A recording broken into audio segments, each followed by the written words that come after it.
Voilà, donc là ça tourne. Comment t'appelles-tu? Je m'appelle Marie Ménard et je suis adjointe en pastoral scolaire au lycée Saint-Martin à Roubaix. D'accord, super. Donc ma première question c'est comment ce projet est né, ce magnifique projet est né? Alors ce projet, il est né l'année dernière.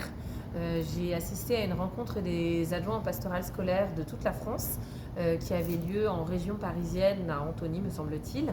Et lors de cette rencontre, on a eu une intervention ensemble avec Marie. Et j'ai trouvé tout de suite que le projet était absolument génial. Mais je trouvais dommage que ça s'arrête à quelques interventions éparses dans l'année. Et j'avais vraiment très très envie d'avoir un projet filé sur l'année. Et mon idée, ça a été de me dire, il y a des classes qui sont euro, par exemple, des classes qui sont culture. Eh bien, est-ce qu'on ne pourrait pas imaginer une classe interreligieuse dont tous les apprentissages pédagogiques, pastoraux, etc., seraient tournés vers l'interreligieux. Ça a particulièrement de sens dans notre établissement où on accueille une communauté musulmane. Nos élèves sont à 90% de confession musulmane. Donc c'était très intéressant. Et j'ai contacté à ce moment-là Sybille Dubois, qui m'a mise en relation avec Marie-Claude Tribou. Et grâce à Marie-Claude, voilà, on a bâti tout un projet voilà, pour les élèves. Ok, et ils sont en attente ces élèves?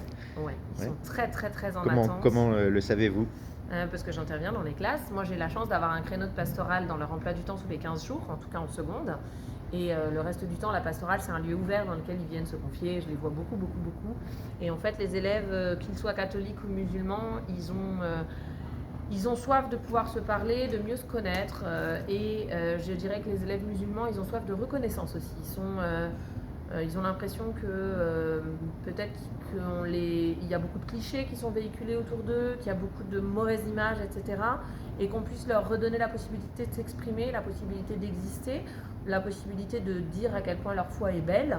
Et ça, c'est une attente qui est très forte pour la communauté musulmane présente à Saint-Martin. Et pour les chrétiens, en fait, ils sont contents aussi de pouvoir affirmer leur foi, ils sont contents aussi de pouvoir mieux connaître l'islam qu'ils ne connaissent finalement pas très bien. Et donc oui, il y a une vraie attente des élèves à ce niveau-là.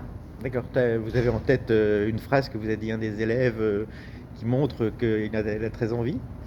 Une phrase pas forcément, mais une réflexion qui est faite par beaucoup d'entre eux quand je leur demande pourquoi est-ce que moi je peux leur dire certaines choses, parce que je peux aller très loin dans le dialogue interreligieux avec eux et que d'autres ne le peuvent pas.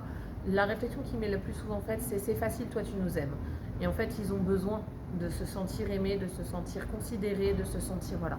Et je pense que ce projet, il va là-dedans. D'accord. Ma grande idée, c'est mieux se connaître pour mieux s'aimer. On ne peut pas aimer ce qu'on ne connaît pas. Et donc, voilà, l'idée, c'est vraiment qu'ils puissent se connaître et puis qu'ils puissent découvrir toutes les richesses qu'il y a de part et d'autre pour mieux s'aimer et mieux travailler ensemble. Et voilà. D'accord, super. C'était parfait. Merci. Merci.